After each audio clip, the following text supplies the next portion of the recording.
told you to text me when you left. What's your ETA? I'm still waiting on Sarah and Elliot anyway, so we might be up.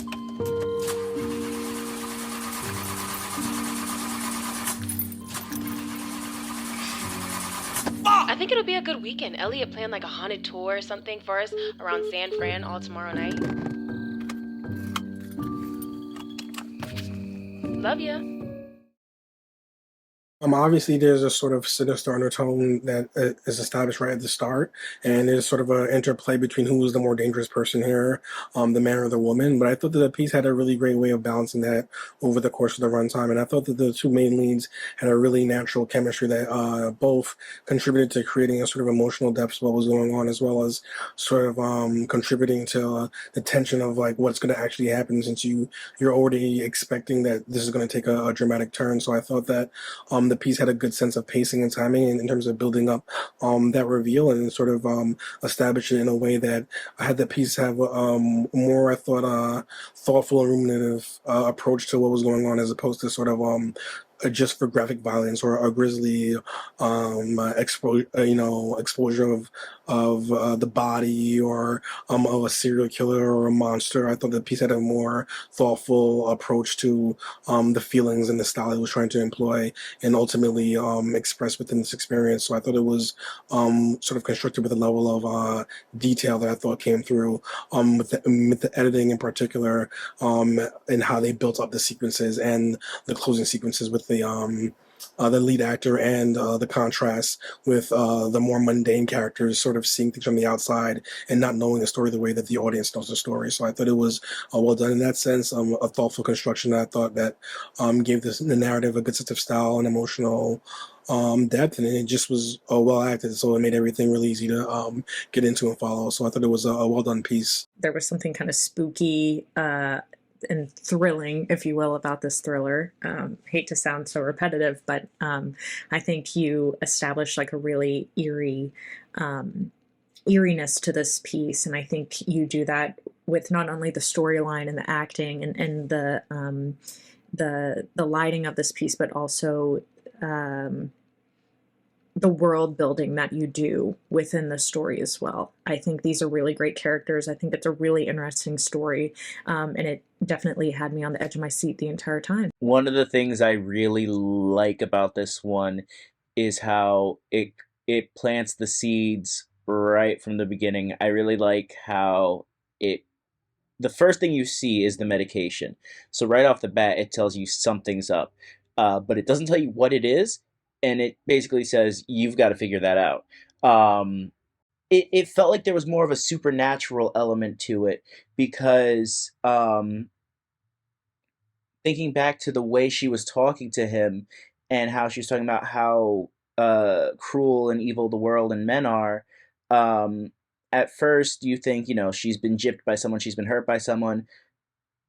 I think she actually got literally hurt by someone to the point where she's no longer of the living world, and he somehow became connected with her spirit. It's a crazy mind-boggling film that like it kind of like there's so many different angles you can look at it from, but throughout all of it was such a wild time. Such an interesting turn.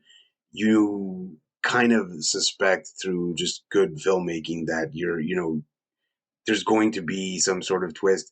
You're not really sure what it is, and you're pulled along on this narrative in the best way possible. And I was just thoroughly surprised. It's one of those films that kind of makes me want to go back and watch and see, were the clues there? Did I miss them? Really smartly done. Great writing, good performances. So many quality traits to this film that all add up to just make it just so good. It's one of those sort of films, ideas that you kind of wish you'd written or thought of yourself, because it's so clever. It reminds me of an old like childhood horror story, or at least a twist on it.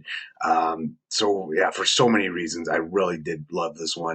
Caroline. I thought this was so intriguing. I thought this was such an interesting story. I really enjoyed it. Really fun. Because they had so many kind of like different layers and things that you wouldn't necessarily expect. And then obviously when he wakes up in the morning, time has passed in some kind of way, but then to have like to get to hear him talking about like his greatest fear, and then the next morning like clearly he has in fact lost touch with reality, I thought was really interesting. And then on top of all of that, then you get this sister's reaction even later, and you find out like the timeline finally gets clarified. I thought it was really intriguing. I really loved that right at the very end when you zoom in and kind of see she's been missing since, but the sister's clearly talking about like a 4th of July trip, so obviously the timeline is a little convoluted, which I really loved. I thought it was, like I said, I really enjoyed this. I thought it was really intriguing. I thought it was really well done, and it was really well played out. Has the right amount of character building and world building, along with a certain sense of realism that lends itself so perfectly to the way the story unfolds, and it just, all the different pieces come together really well and makes for a very satisfying conclusion to the story from a story arc perspective. Um, definitely a really haunting thriller. It was trippy and intense, and the actors and actresses were great. Great cinematography. It really drew me in, yo. It definitely kept me guessing, kept me on the edge of my seat, kept me intrigued, trying to figure out what's this girl's motive, what's going on, what are we doing, how are we, where's this going? It kept me interested and asking questions, leaning in, and that's all you can ask for from a thriller, and it delivered. It delivered well.